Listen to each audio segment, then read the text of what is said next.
Bonjour à tous et bienvenue dans le Duplex Bourse du vendredi 28 juin 2013. On se connecte tout de suite avec Guillaume Rezan de Bourse Direct. Bonjour Guillaume. Bonjour Brune. Alors aujourd'hui c'est la dernière séance du deuxième trimestre. La bourse a ouvert en légère hausse. Est-ce que vous pouvez nous en dire un peu plus ? Oui, bon, ça a ouvert en légère hausse. Là, on cède un peu de terrain. On a eu des bonnes nouvelles en provenance de Tokyo qui a clôturé en seconde forte hausse consécutive en hausse de 3,5%.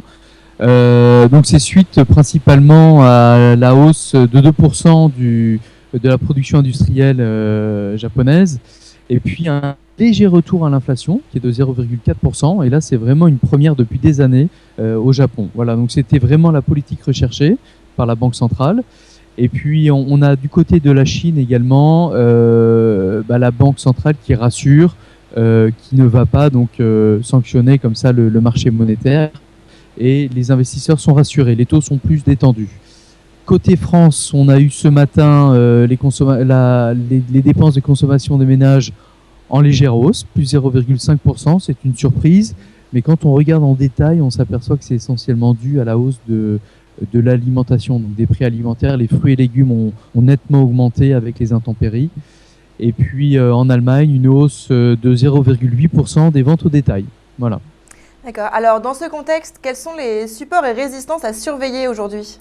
Alors bon, là on évolue à 3755 en léger repli de 0,2%, comme je vous disais.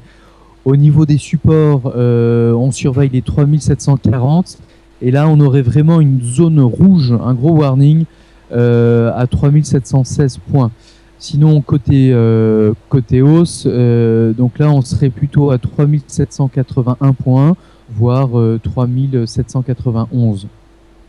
D'accord. Alors du côté des valeurs maintenant, il y a du grabuge chez PSA.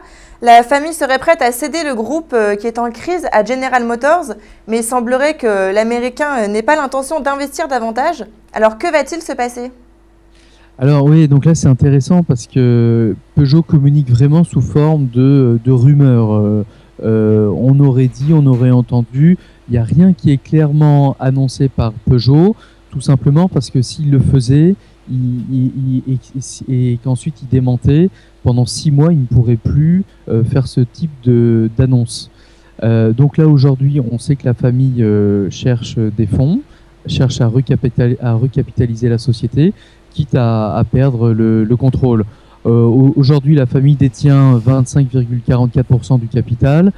Et puis, donc, avec les droits préférentiels, ils ont 37,9% des droits de vote. Donc on sait que General Motors a clairement démenti hier, qui comptait monter dans le capital de Peugeot. Ils étaient montés en 2012, c'était en mars 2012, à hauteur de 1 milliard d'euros par le biais d'une augmentation de capital privé. Et aujourd'hui, donc on sait que la Chine également, qui est un fort partenaire pour Peugeot, a également renoncé à mettre au pot. Donc voilà, on ne sait pas exactement comment Peugeot va réussir à lever des fonds, mais on sait qu'ils en ont besoin. Voilà. D'accord. Alors du côté des hausses maintenant, on fait un point sur AXA qui a reçu une note positive de Citi. Alors est-ce que vous pouvez nous en dire un peu plus ? Oui, alors Citi surpondère le secteur en général au niveau européen. Donc il y a Aviva, AXA qui en bénéficie. AXA, sur la partie vie, c'est 60% de son chiffre d'affaires qui est fait en assurance vie. Assurance dommage, c'est dans les 31%, dont 20% réalisés en France.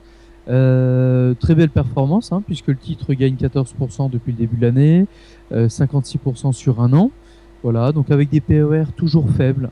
Sur 2013, on est à 7,9 et sur 2014 à 7,40. Voilà, donc c'est le numéro 1 également européen dans l'investissement immobilier, très présent, puisque tout l'afflux monétaire, il faut bien le mettre quelque part. Des gros programmes donc d'investissement. On a donc sur plusieurs années donc AXA qui va s'engager à investir, sur plus de 10 milliards d'euros dans les dettes d'infrastructure. En 2012, AXA a également créé une plateforme destinée aux ETI. Bon, donc souvenez-vous, c'est les entreprises de taille intermédiaire, qui ont besoin de lever des capitaux. Donc là, AXA met en relation l'offre et la demande. Voilà, donc ils sont vraiment très présents sur des projets à moyen long terme et ça semble porter ses fruits. Alors on passe aux États-Unis maintenant. Wall Street a terminé en hausse hier, rassuré par les déclarations du président de la Fed de New York. Alors à quoi faut-il s'attendre à l'ouverture tout à l'heure? Alors déjà, on a eu un très bon point technique qui a été tenu hier, puisque le S&P a clôturé légèrement en hausse au-dessus des 1600 points. Et techniquement, ça c'est important. On pouvait penser que sans franchir ce cap-là, on reviendrait certainement sur des baisses. Hein. Donc ça c'est technique.